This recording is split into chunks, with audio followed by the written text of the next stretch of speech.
বাংলাদেশে আসলে উদ্যোক্তাদের অনেক অনেক বাধা সামনে এবং পার্টিকুলারলি যারা সামাজিক উদ্যোক্তা আছেন তাদের জন্য তো বাধা আরও বেশি, কারণ ওই সামাজিক উদ্যোগের কোনো লিগ্যাল কিন্তু কোনো ডেফিনেশন নাই বাংলাদেশে।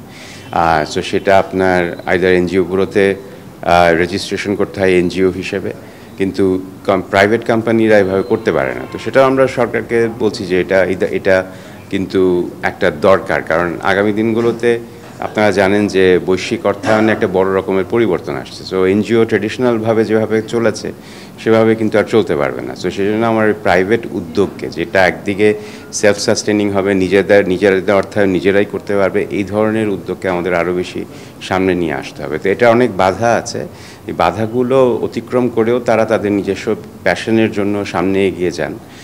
তো সেটাই আমাদের আশার কথা, কারণ তরুণরা এই জিনিসগুলো তাদের থেকেই আসবে। কিন্তু এখানেও আমরা ব্র্যাক একটা অর্গানাইজেশন হিসেবে হাইলাইট করার পাশাপাশি তাদের সাথে কাজ করা এবং তাদেরকে একটা স্কেল আপের সুযোগ দেওয়া, সেটা আমরা চেষ্টা করছি আগামী দিনগুলো।